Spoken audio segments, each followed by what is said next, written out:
Hey y'all, here with Jeannie's Creation. Today is not a tutorial, it's just an inspired video by Sandy's Organized Chaos. She inspired me to do this, so I did every step she taught in her video. I did change the saying, so all the credit goes directly to her. I hope you do enjoy. If you like it, give me a thumbs up and please subscribe to my page. Thanks. Alright, so here I'm using vinyl sand. This is how I prep all my cups. This is not the size I will be using, but this is how I prep them. I found it to be the easiest way without the dust and having to go outside. I think it's DIYepoxy.com. I'll try to link that. It's very simple, very effective. Alright, here I'm going to use the epoxy method. Mix up about 2.5 mLs, both part A and B. Get it real coated and ready for glitter on the next step. Alright, here I'm going to begin to glitter. I like to start with my chunky first. I'm not sure the name of this, but this comes from Michael's. I have not stepped into the more expensive yet. This gives me a good shine, so I'm pretty satisfied with it. I start off with my chunky and then I move to the second cut, which usually a little bit bigger than that, into my fine last. You always work with your darkest glitter first. That way it don't get over onto your light and it's a lot harder to get out. But on this, I'm going to try to blend both sides in together because it's going to be waves joining. So I'm not as worried about it getting over just a little bit. And I do want to apologize. I forgot to record the painting, the spray painting earlier, but I used Rust-Oleum 2 times. Usually I try to get flat if possible, but I did forget to record that. But just continue this process. Like I said, do the dark first, then I'll move into the sand part of the tumbler. And just kind of bring it into blending, and then we'll move on to the next step.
Alright, I'm new to this, so I forgot to record the first coat of epoxy, and this is the second layer. I added a little bit of white alcohol ink to give those waves.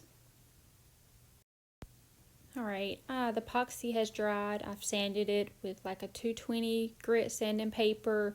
I always like to do really good around the rim, and got a little bit of stainless steel show in here. I'm applying my decal now. I usually seal my decal with triple thick to make sure the epoxy does not go up under it. I chose this saying. I thought it'd be really, really cute and fitting for this tumbler. Alright, I'm adding my second layer of waves right now. This is Aleene's Glitter Snow from Amazon. I did speed this up a little bit. It took me about 10 minutes for both sides, which isn't bad at all. This was really fun to do. I love this effect. It's the first time I've tried it. We'll be doing it again. Just make sure to let this dry completely once you are done.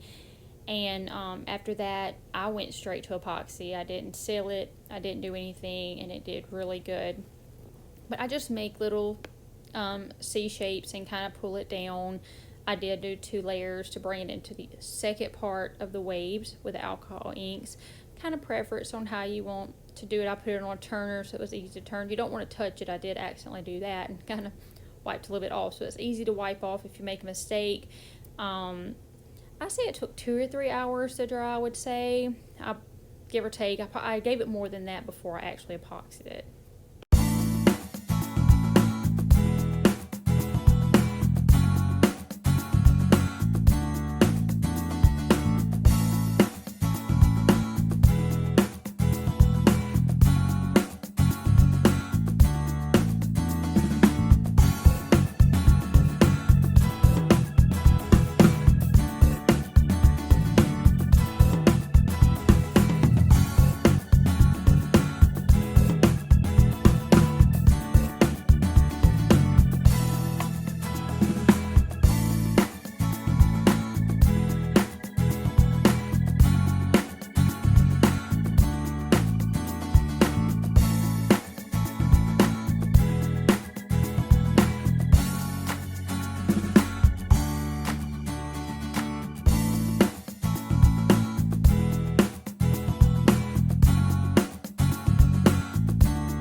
Alright, so this is my, one of my last. I forgot to mention any part of this video. I am using Alumilite's epoxy. I used the Quick Cure and the Quick Coat for my first layers, but always on my last ones, I used the Amazing Clear Cast with the UV Plus in it. My preference. I did lightly sand after this coat dried. I felt a little bit of roughness from those second sets of waves, and then I'll go right in after that and I clean it up with some soap and water and go in with my last and final coats. Alright, so this is the final cup. I did have a blast making this. Thank you, Sandy's Organized Chaos, for this beautiful design. I really hope y'all enjoyed it. I hope you will like and subscribe and keep posted for my future videos. Thanks.